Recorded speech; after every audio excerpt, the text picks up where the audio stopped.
I gotta call this dude. Yeah, hello. Hello. Hello. Do you have any BMWs for sale? Oh, yeah, bro, I got one. Super mint, no maintenance needed at all. When are you available? When can I come see it? Every second Friday from 3:46 to 3:47. Can you come? Oh yeah. I'm on my way. Okay, bye. One eternity later.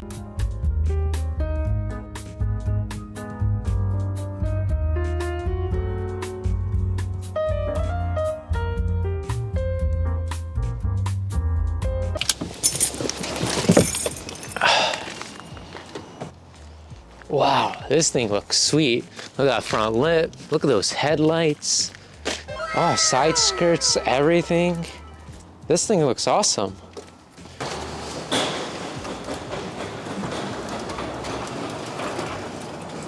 Dude, the car looks awesome. Like, I'm ready to buy it. That one's not for sale. What do you mean? It's this one.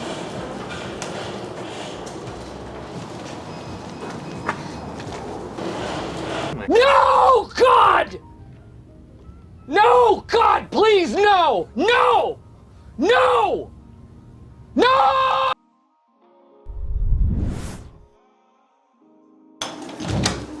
Well, that's your typical Facebook Marketplace interaction. What can we do in this situation? Interactions like the one we just had are a no-go. But you know what is a go? This video, as we're going to show you how to find the right car, what to bring to inspect a car, how to inspect the car, and how to do a proper test drive of the vehicle before buying it. So let's take a look at the car we want to buy and then what we can actually afford. Hey, how much money do you have? Like 69 cents. You know what that means. I don't have enough money for chicken nugget. We know our budget and we know what car we want. Where do we go next? Well, we go to Auto Trader, Facebook, or Kijiji. These are all listing sites where we can find and buy cars that we want.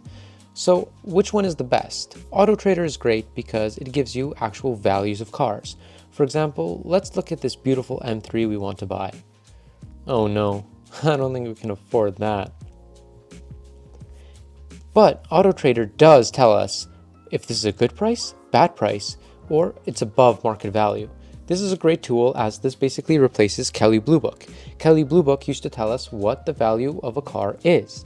Not to mention that now on Auto Trader, we can actually go to sell my car and we can get a general idea of how much our car is worth. Up next, we have Facebook Marketplace, one of the sketchiest sites to buy a car.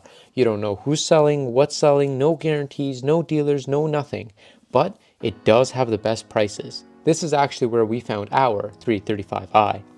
And last but not least, we have Kijiji. Kijiji is great as it's that middle ground. It has a specific cars and vehicles section, so we can actually go through, put in all the details we want, and find the exact car we're trying to buy.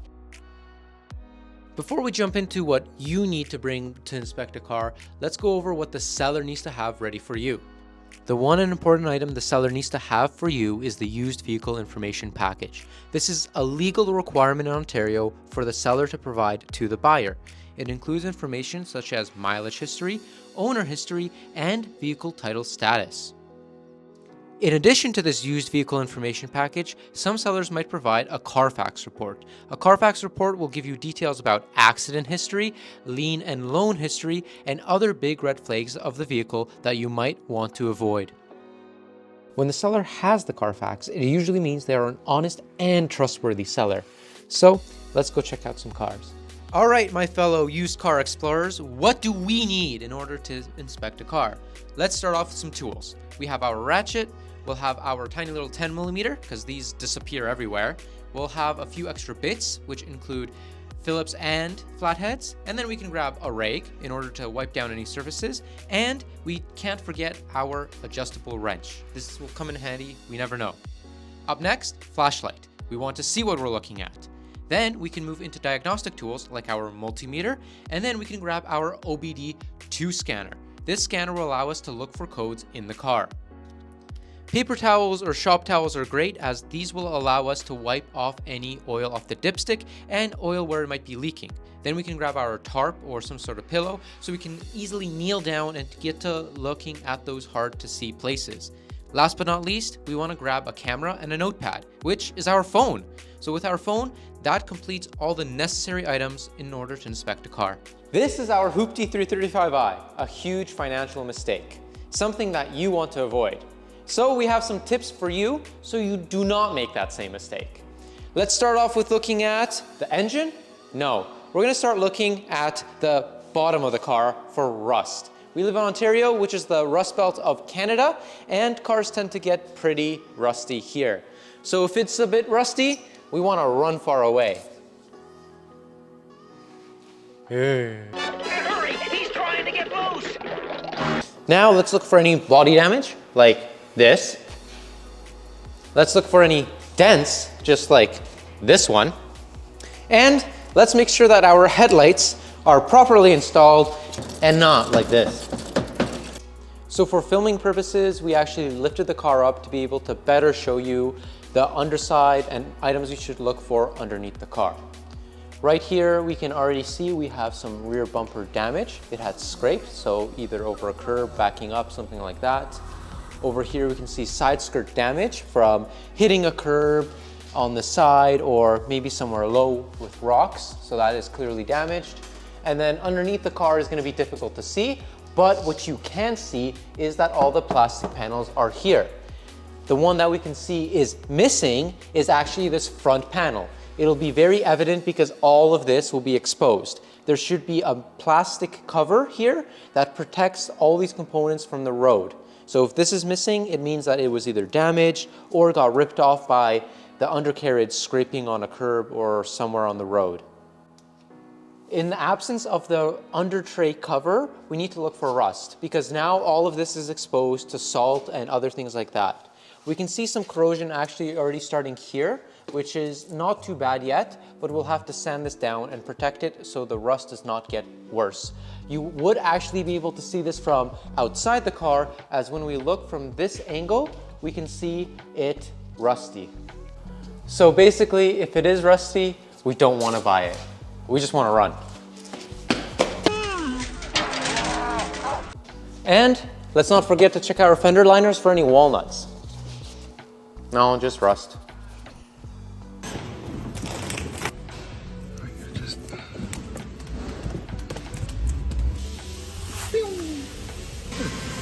It is a pretty mullet.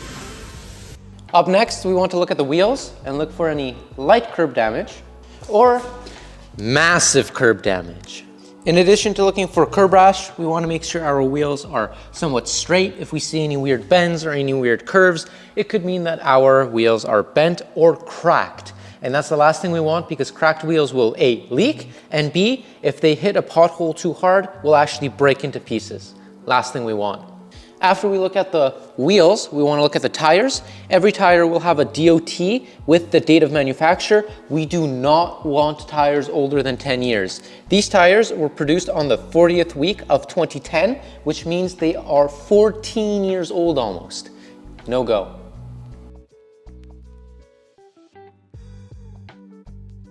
All 4 tires are different, so don't buy this car. When inspecting your wheels, we want to make sure that we inspect the struts as well. Though we won't have it on a lift when doing an inspection, we'll still be able to peer through and see what brand they are. We want to make sure that each of the brands are the same, unlike this car. These front struts, these are Monroe struts. And this one is a Bilstein shock.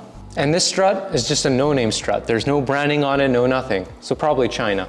While we're looking at the wheels, we can also take a look at our rotors and pads through the spokes of the wheel. We can see that these rotors are actually grooved and do have a lip at the end. That means that they are close to end of life.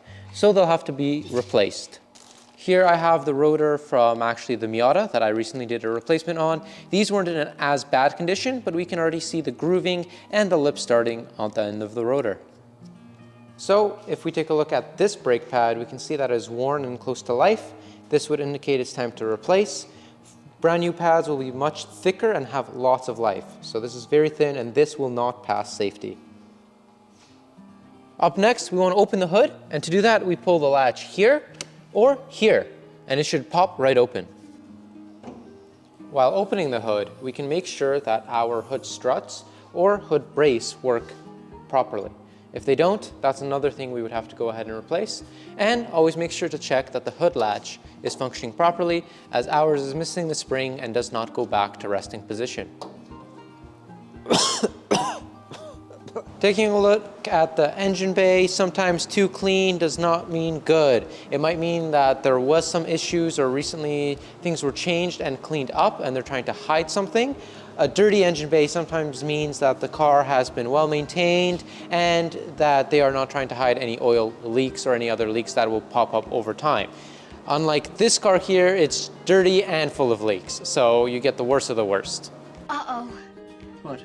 It's too clean. You're right. They'll never buy it. Under the hood, we want to look for any oil leaks, any oil seepage, or anything else that might be out of place, like this headlight. Typically, we would be checking for oil on the dipstick now, but since this 335i or any E90 generation BMW does not have a dipstick, we'll show you how to do it on another vehicle, but in this one, we'll show you inside. So unless you're buying a 335i, just check your oil normally. In a normal vehicle, we would check the oil using the dipstick. First, we want to pull it out and wipe it down to make sure we get an accurate reading of the oil. So let's do that right now. Taking a look at the oil, we can have a few indicators. Number one would be color. This is a diesel, so the color of the oil is typically darker, but black oil would typically mean that the car is burning oil, which is not a good sign. Another bad sign is if the oil level is lower than full. It might mean that the car is burning oil between oil changes. If the oil is nice and clean and fresh, it either means that it doesn't burn oil and it's in good condition, or that it was recently maintained, which are both very good signs. Let's lift up the oil cap and make sure that there is no chocolate milk. Can I have some chocolate milk? I like chocolate milk. Unlike cheese, we do not like chocolate milk in our engines, or on the caps. It means the head gasket is bad, and that is a lot of work. So after checking the engine oil, we want to check the other fluids that are found in the engine bay. This includes power steering fluid, brake fluid, and our coolant as well. We want to make sure that these are all topped up or at the correct levels. Let's look at the power steering fluid and make sure it is all clean, which it is not. So this power steering fluid needs to be replaced as well. Up next, we want to check and make sure that our coolant isn't sludgy. So,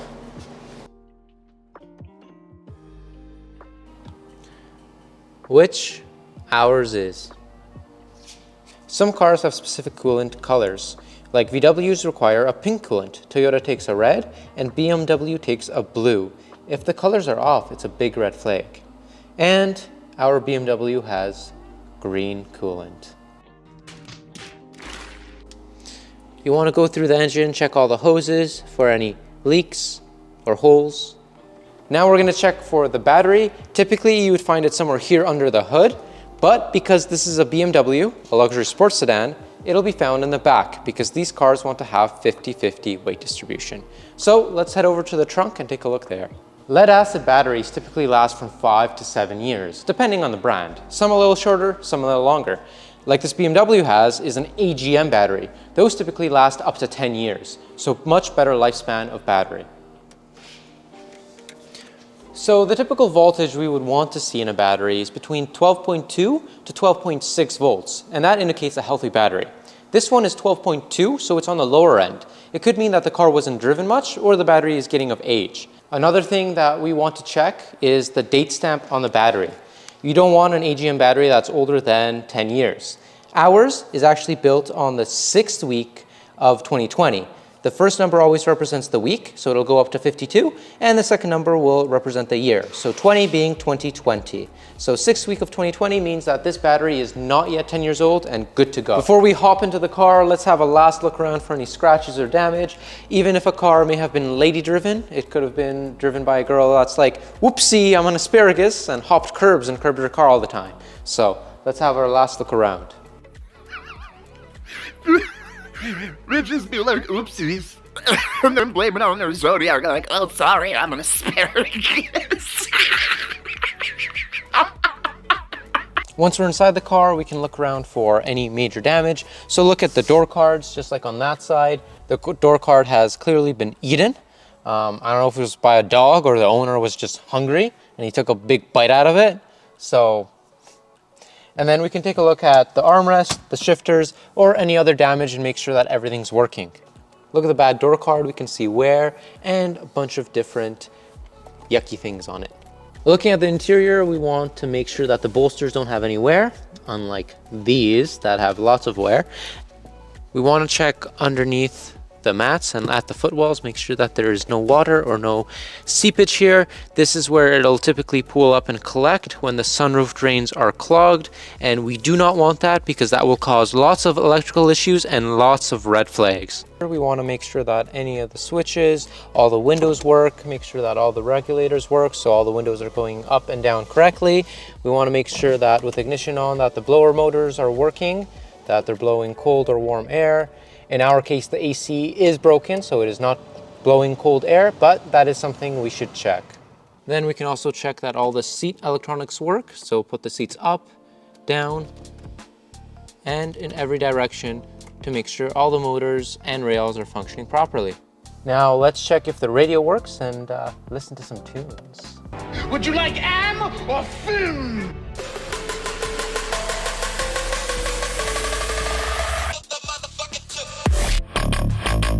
Next, we can check the mileage, make sure that it hasn't been rolled back, so we can double check this and verify it with the used vehicle information package. But this one has 243,000 kilometers, which is not the same as 600,000 kilometers as some people have on their Hondas. Now we can use our OBD2 scanner to check if there are any faults or codes. On this car, the OBD port is right here, so you can just pull this off and see it. Some cars have it up below the dash, and some Hondas will actually have it on the passenger side. Now we can go ahead and read and see if there are any fault codes that we should be worried about in this BMW, which BMWs always have some sort of issue.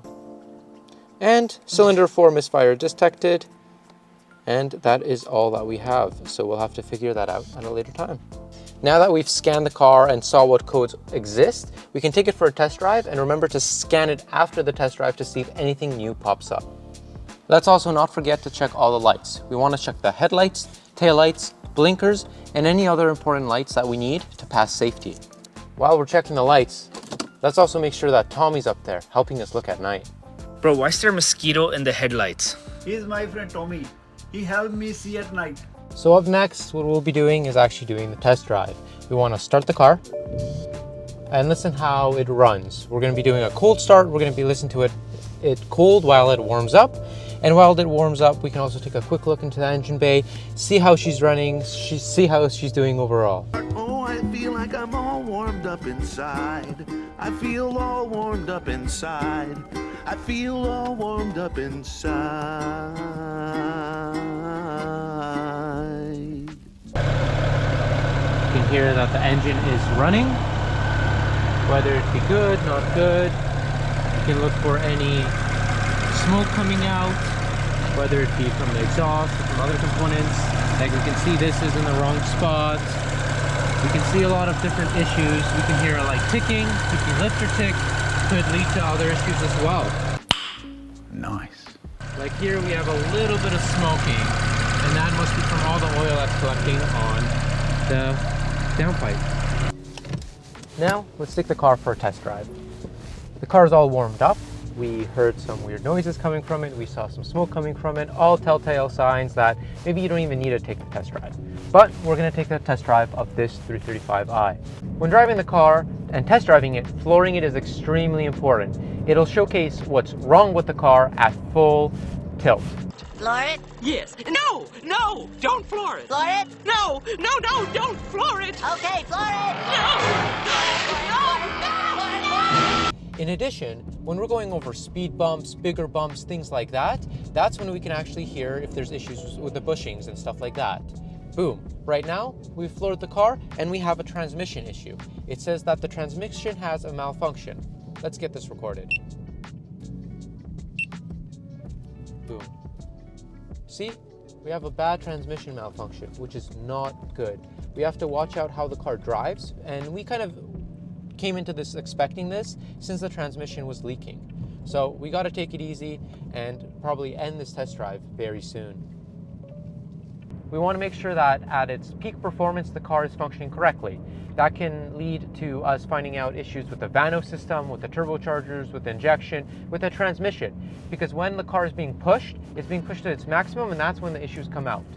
We do not just want to drive it as we would be casually driving it. We want to push the car to reveal any of these issues.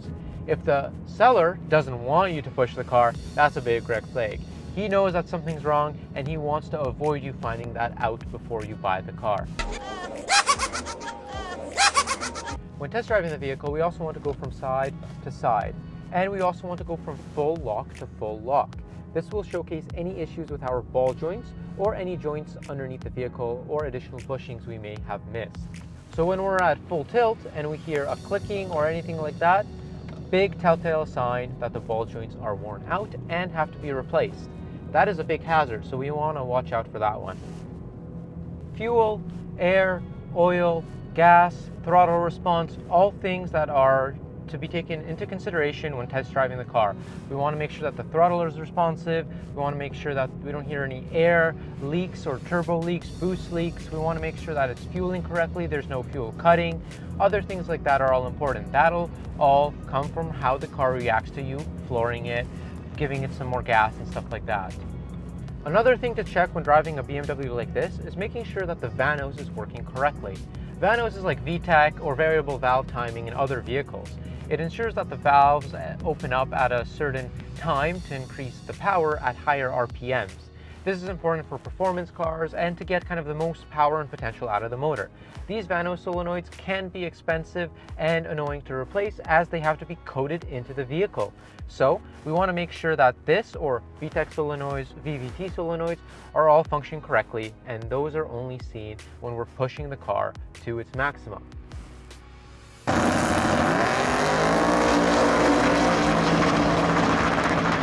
Struts, springs, bushings, or even air suspension sometimes is important to check, because any of these having an issue can lead to big problems down the line.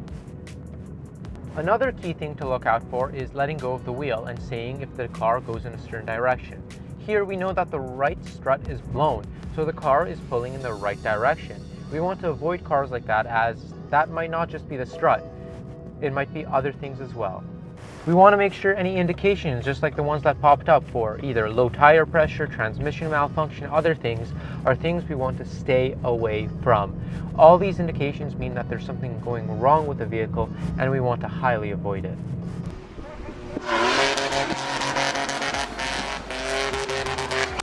Test drive is done.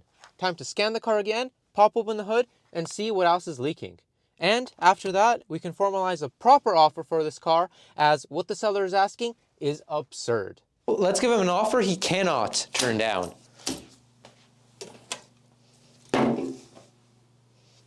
So now we've gone through the whole process of how not to buy a car off Facebook Marketplace, and hopefully you guys do not make the same mistakes we did and end up with this money pit of a 335i.